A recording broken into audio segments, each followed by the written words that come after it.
Hello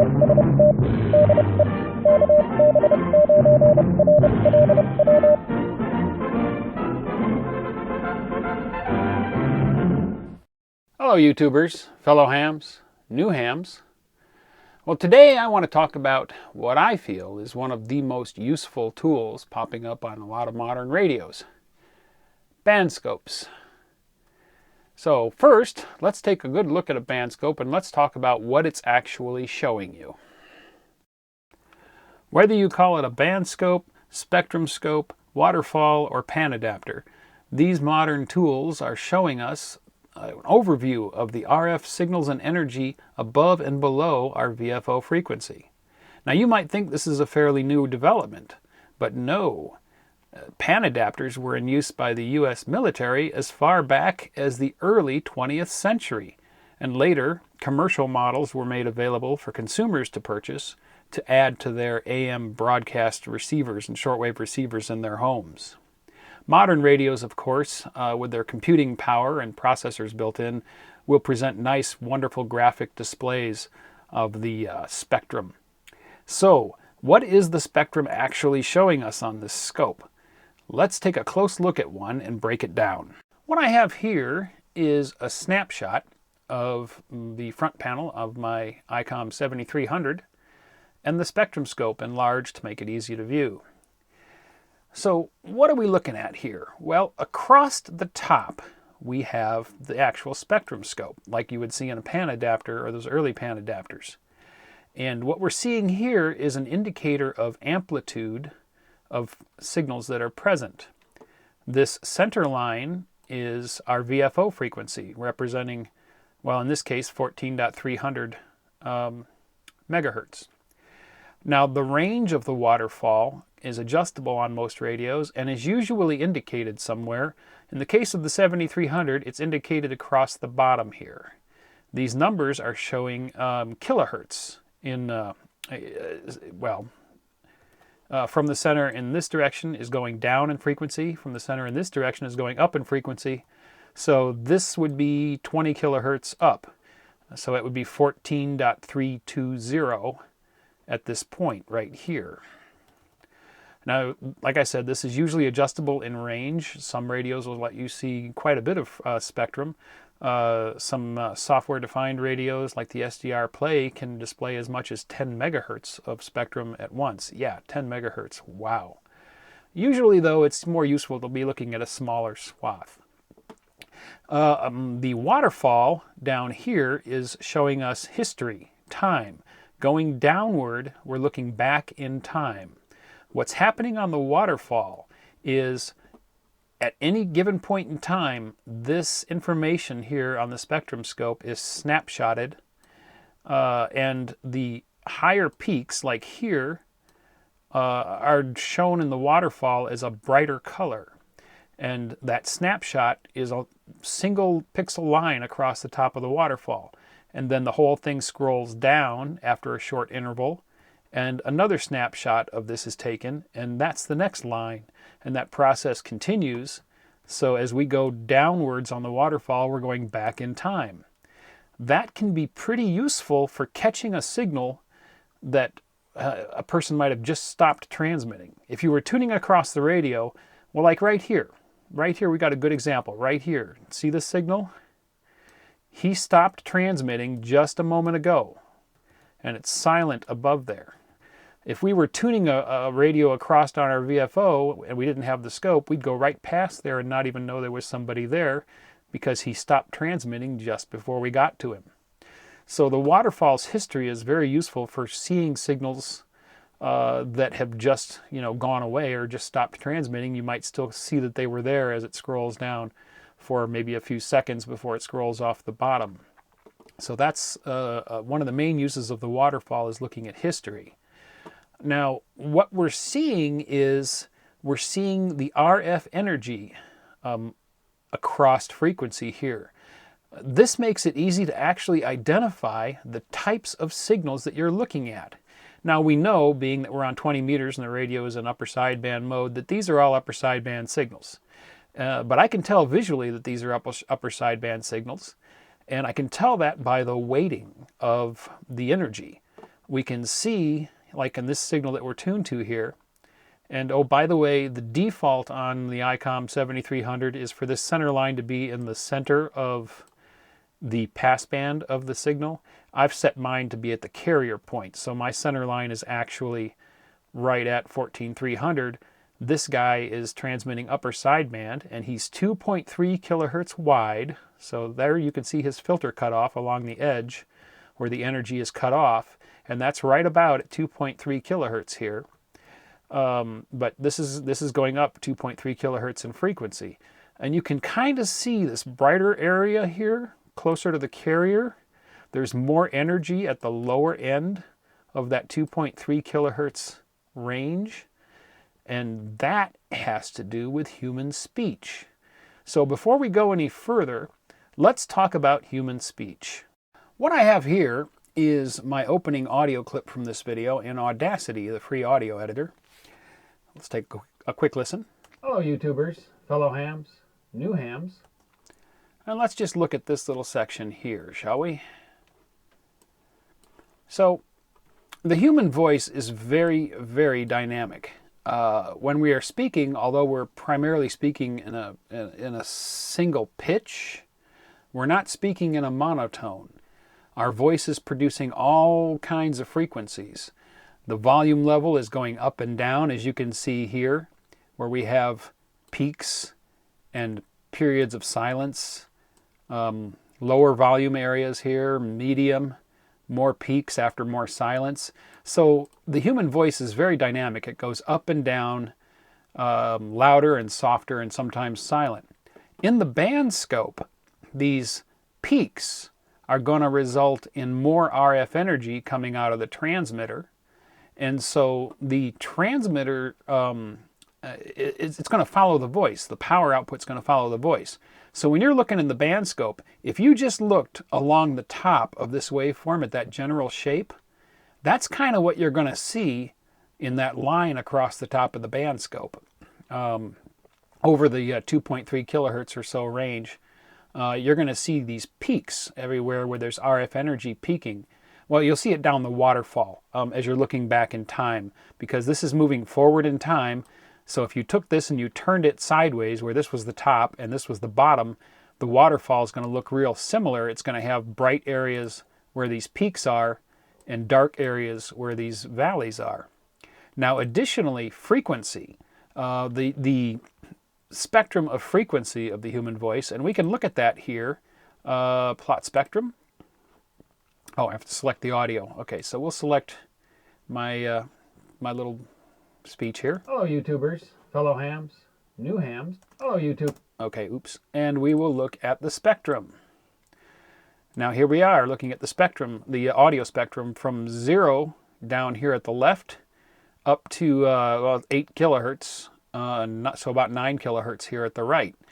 And as you can see, even though my voice is speaking in a sort of a middle pitch, somewhere around in here, around 800 hertz. Well, okay, that's 500 hertz or so. Generally, a male voice is going to center somewhere around 300 to 1,000 hertz. A female voice might be more central around 1,000 hertz, maybe a little higher.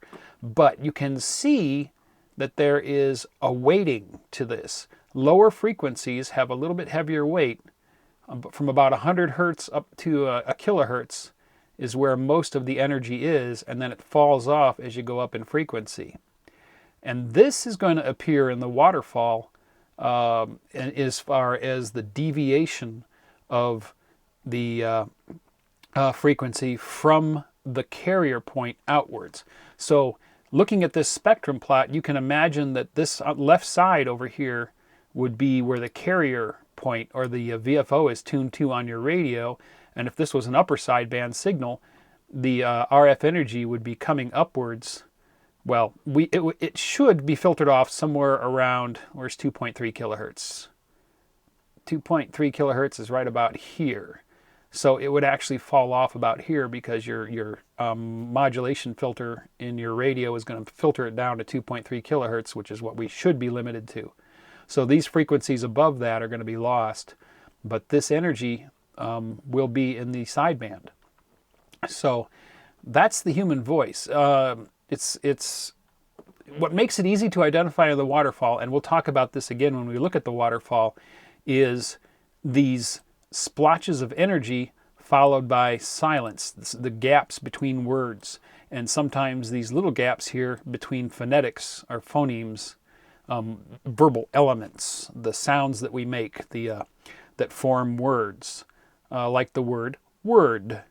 It has several sounds. There's that w at the beginning, that's a phoneme, and then the o in the middle, the or, word, or, that is a sound, the the r, and the d at the end. Those are all phonemes, and you can kind of see where there's a gap.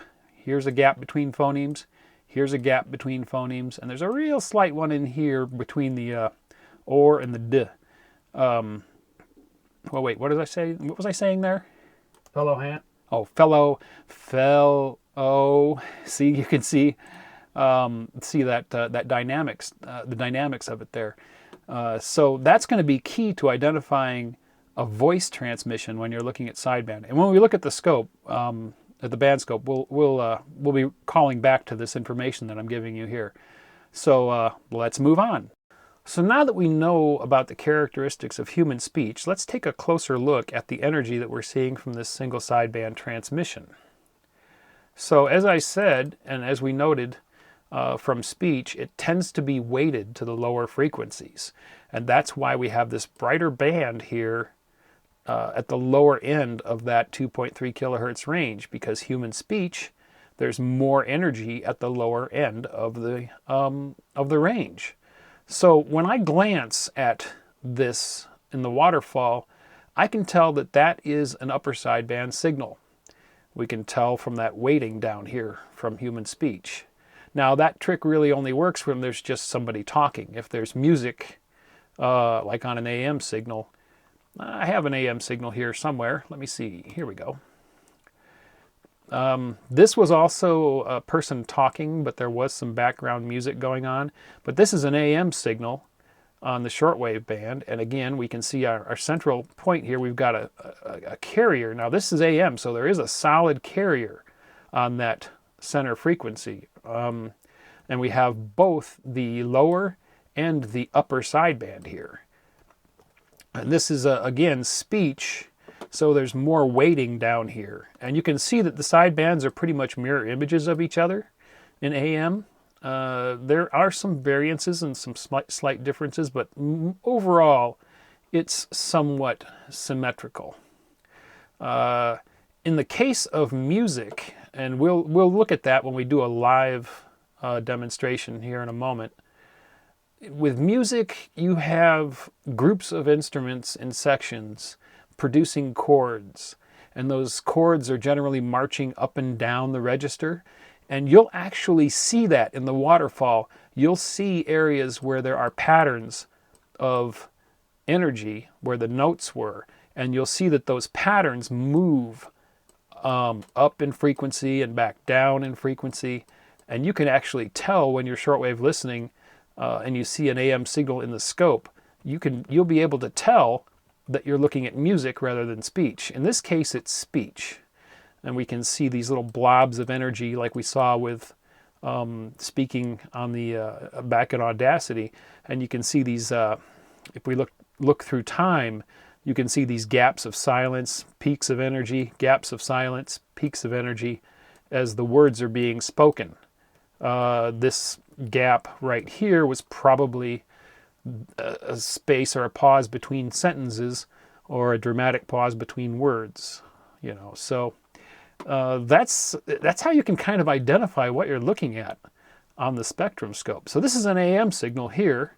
You can tell from the carrier and both sidebands somewhat symmetrical and both being present.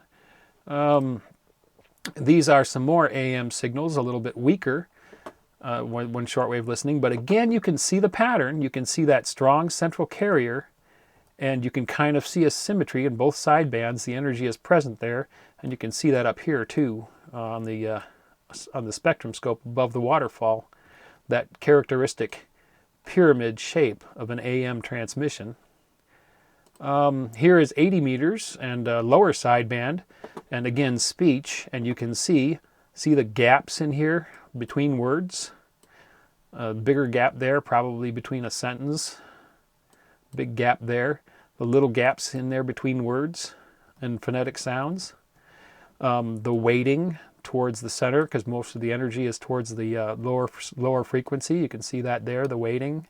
And there's a little peak of high up there. I wonder what that was. And it kind of falls off. The other trick is you'll see that the lower frequency side is a very sharp defined line down this side, whereas this is a little more jagged, a little bumpier on the higher frequencies where it's falling off. So I could tell at a glance, for example, that this here is a lower sideband signal. You can see that weighting in that solid line on this side and that kind of jaggedy edge here on the higher frequency part. Going down in frequency RF-wise, but since we're in lower sideband, then this is actually going up in frequency in the audio. The higher frequency, the farther away from the carrier point. So that's a lower sideband signal. We have some other things on the scope here. This here is interference of some type, some repeating pattern noise. You can see it repeats through time, and these little blobs over here repeat too. So that's some kind of interference noise that's a repeating pattern. Here's a birdie or a carrier right here, just a solid tone, probably being generated by my solar charge controller. Here is a hashy noise source. You can see it's jagged and unorganized, but somewhat consistent. So that's probably power supply noise from my laptop power supply or some other device that's generating some hash noise. Sometimes that is wider and much wider, but usually it's very unorganized, just kind of jagged and wiggly, and that'll be a hash noise. Over here there's another similar repeating noise source to what we saw here, where we've got the repeating pattern over time, and I think that might be a DC to DC power supply as well, generating some noise. We'll look at more of these signals in depth as we do some live demonstrations here in a moment. So there you go. That's a closer look at the spectrum scope. Let's go look at some live signals and tune around and see if we can identify what they are. I hope you'll forgive the camera audio, but that's what we're doing for this. So, let's look at some live signals. Now here we've got a pretty interesting one. Look at this.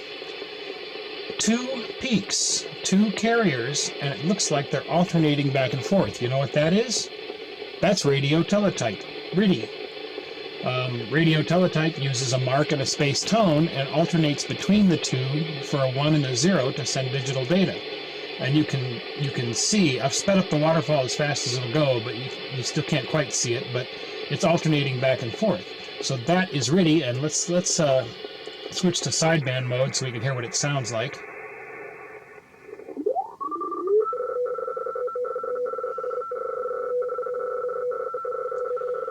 So that's radio teletype. So I'm in the shortwave, or scanning around on the shortwave band looking for interesting signals.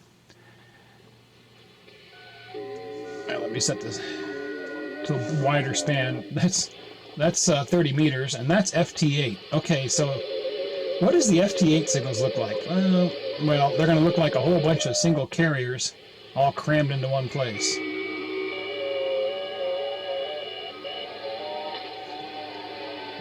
You can see all the individual carriers, and if you look really close, you see that they're alternating back and forth. That's the modulation. It's phase shift keyed and I think frequency shift keyed, or it's frequency shift keyed between 4 different frequencies. So if I that's as close as we can get. So you can kind of see that the carrier is jumping back and forth, and it's jumping back and forth between 4 different frequencies. Well, there we go. Obviously, it's an AM signal. We've got a strong carrier, and then we've got that pyramid shape. And you can see that the tick, tick. Oh, there's a voice. He must be talking.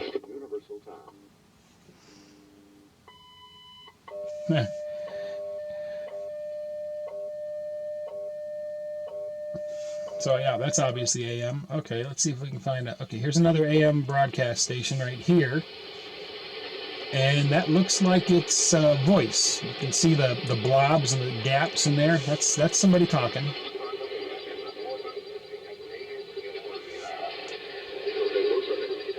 We've got some noise on top of them, and that's what that sort of general scattery sort of fritz signal is. All right, let's find another one.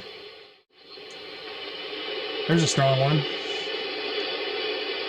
And yeah, that looks like that might, no, that's voice. Yep, that's voice. ¿Y hasta qué punto, Cristina, lo más preocupante puede ser, y ya sé que es casi una paradoja, lo que no tenga que ver es...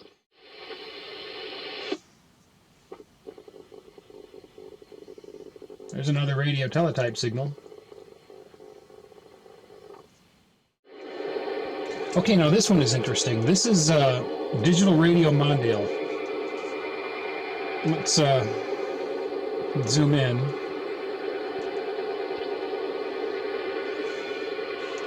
Now let's listen to it for a second.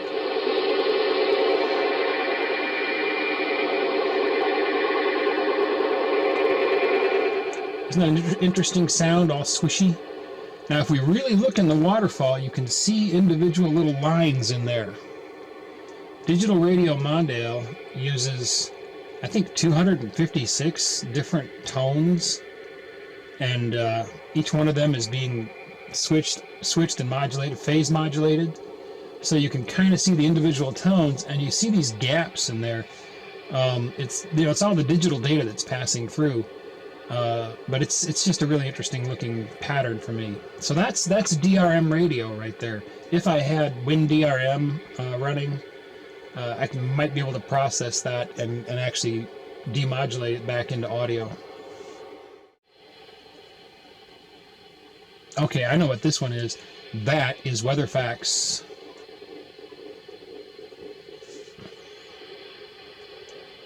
Oh, where are you? Okay. We actually have to be in single sideband to hear it.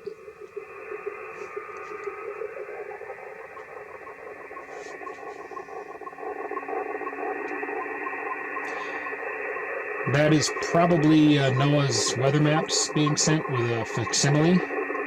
Now, facsimile uses, it's kind of like slow scan TV. It uses a sweeping tone, and as the tone sweeps across the spectrum, it changes in intensity. And if it's loud, the image is dark. If it's quiet, the image is white, or something like that, vice versa. But there's a sync pulse at the end of each line, and that's what this is here, is that sync pulse. And this is the tonal sweep that's going on. And it's very regular. You can see the pattern there, tick, tick, tick, tick, tick, with each line. Too bad it's not stronger.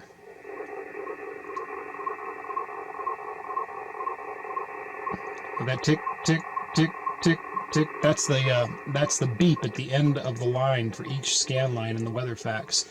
And that's what this bright part here is. And those are each of the sweeps. Okay. Now we're into 40 meters on all of our lower sideband stations. See the weighted end there and the jaggy on the left.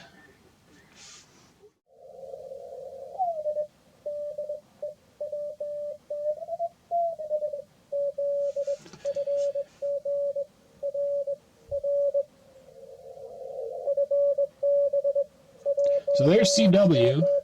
And if the waterfall's fast enough, you could actually see the dots and dashes in the waterfall. Or if the code is slow enough, this guy's a little slower, you can almost make out. See, there's a couple of dashes, there's a dot, dot, dash, dot. That was an F.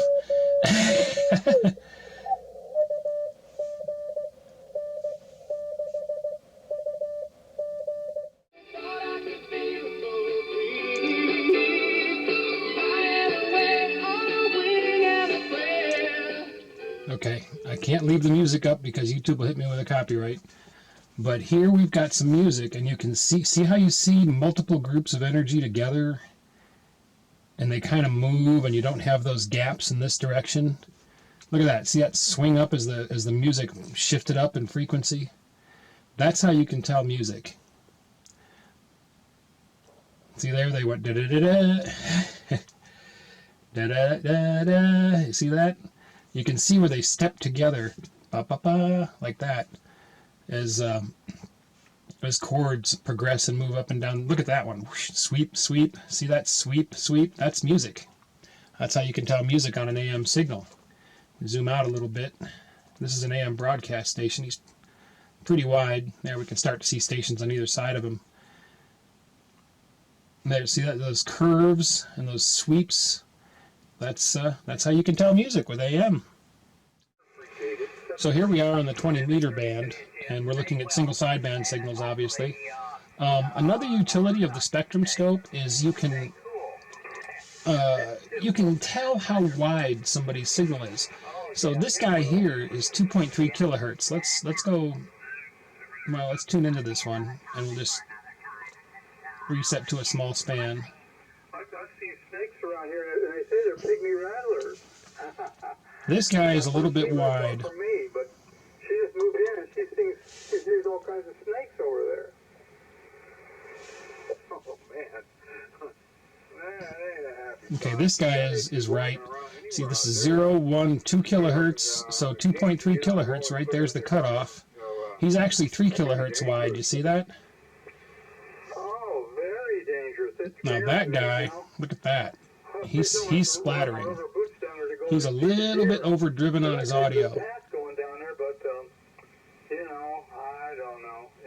It'd be wiser to me put my rubber boots on. Yeah, so he's going from on this scale -1 to almost 4. So he's splattering almost 5 kilohertz wide. So the scope can be very useful to seeing how clean a signal is. So there you go. That's how you can identify signals on your waterfall or your band scope on your modern radio. I hope you found that useful and informative, and we'll see you in the next video. Thanks for watching. If you enjoyed the video, don't forget to give it a thumbs up. Also, if you're not already a subscriber, click to subscribe. Join us on the Facebook channel for discussion about the videos. And if you'd like to help support this channel, please click to support me on my Patreon page.